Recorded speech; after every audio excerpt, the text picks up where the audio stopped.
Humans were labeled cowards until the galaxy saw the truth. The Galactic Conclave was an arena of light and power, a place where 1,000 species gathered under the shimmering canopy of a living star. Every new species was judged here, ranked, classified, and labeled according to the traits most valued by the elder civilizations. When humanity's turn came, the verdict was cruel and absolute. Humans, Category 4. Cowards. The word rippled through the chamber in every tongue, coward. The Xyrix delegates cackled with their 6 jaws. The Seraphai, plated in bone and muscle, banged their spears against the floor in derision.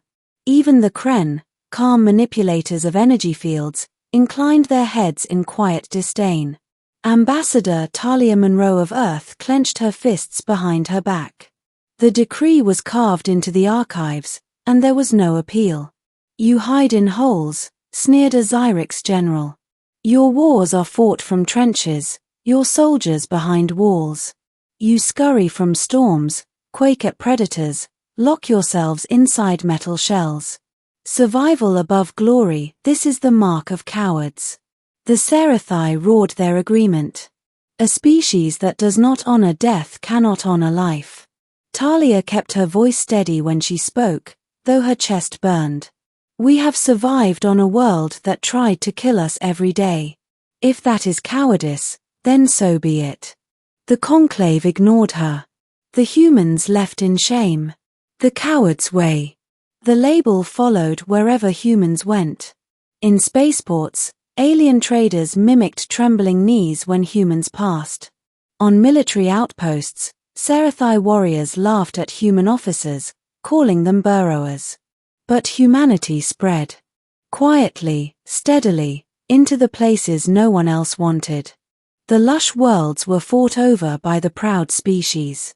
The scraps, the frozen moons, the radioactive asteroids, the boiling swamps were left for the cowards. And so humans dug into poisonous rock and learned to grow fungus that tasted faintly of bread. They built domes under seas of methane and raised children there. They tamed the heat of volcanic worlds and drank water filtered from acid. The galaxy mocked. See how they flee the contested stars. See how they hide in shadows. But humans endured. The Drax horde. A century later, the laughter stopped. The Drax came from the rim, vast ships of black chitin, endless swarms of living metal. They did not negotiate. They did not conquer. They consumed. Oceans boiled away. Atmospheres were ripped from worlds. Forests, cities, fortresses all stripped to dust. The Conclave assembled its grand armadas. The Xyrix deployed diamond-hulled warships bristling with lances of plasma. The Seraphai unleashed their war beasts, living titans bred for slaughter. The Kren cloaked entire planets in energy domes. The Drax swept them aside. The diamond hulls shattered like glass. The war beasts were eaten alive. The energy domes collapsed under the tide.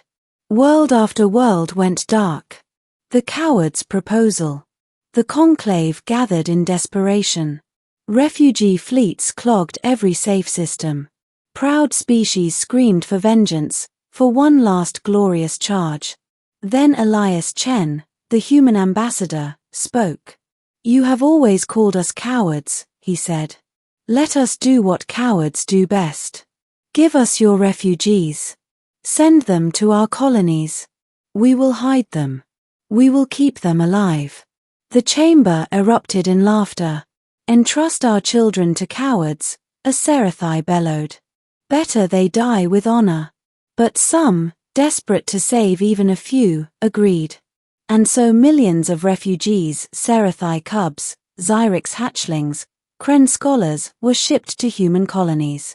They despaired when they arrived. You doom us, they cried. The worlds were frozen, toxic, cracked by quakes. No one can live here. The humans handed them filters, suits, seeds. We live here, they said simply. So can you. The first survival. The Drax descended on Cormath, a fortress world of the Seraphai. 10,000 cannons guarded it. Fleets surrounded it. It fell in 3 days. The last broadcast showed warriors charging barehanded into the swarm, roaring their death songs. Brave. Glorious. Extinct. The galaxy mourned. If Cormouth could fall, nowhere was safe. But then came a report from Aril 9, a barren moon colonized by humans. The Drax scoured its surface with fire and acid. Cities burned on the surface. Underground, sealed weeks before, the colony waited. Food stockpiled. Water recycled. Power hidden. The Drax found nothing to kill. They raged, tore the crust apart, then left. When they were gone, the humans unsealed their bunkers, dusted ash from their suits, and began to rebuild. The galaxy stared. They had survived. Endurance spreads. It happened again. And again. Every time the Drax swept over a human colony, they found only emptiness. The people had hidden, prepared, endured. And when the swarm moved on, the humans returned. They patched their homes, replanted their crops, raised their children.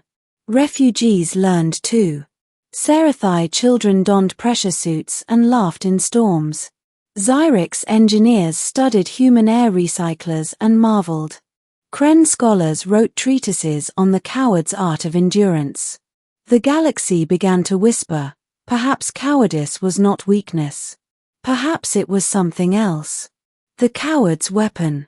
100 years into the war, the conclave's remnants met in secret. Half the chamber was empty, its species extinct. A human stood before them, Mara Chen, granddaughter of Elias. Her face was lined, her eyes steady. You mocked us for running, for hiding, for burrowing, she said. But while you died for honor, we learned. We studied the Drax. She pressed a control. A holomap filled the chamber, star systems, supply routes, feeding cycles. We know their hunger. We know how long they can feed before starving. We have seeded dead systems with false signals, luring them into deserts. We have mapped their growth, and we know when they will turn on themselves. The conclave listened. For the first time, they heard not war songs, but the cold, patient calculus of survival. The plan worked. The Drax followed false signals into empty galaxies. They devoured barren planets, starved, and turned inward. Their endless tide fractured, consuming itself. Not defeated in battle. Outlasted. Aftermath. When the conclave reformed, its first act was to erase the old classification. Humanity was no longer Category 4, cowards. They were something new, Category I, endurers. Monuments rose across the stars, not only to the Seraphai who died gloriously, but to the humans who endured in silence. In schools, children of every species recited a new truth. Bravery wins battles. Endurance wins wars. The truth. Generations later, younglings ask why humans were once called cowards. Elders smile and tell them, humans are cowards. They do not rush to death. They do not sing as they burn. They bend, they hide, they cling to life. And that is why they are still here. Because in the face of extinction, courage charges the line and dies. But cowardice survives. And survival, in the end, is the bravest truth of all.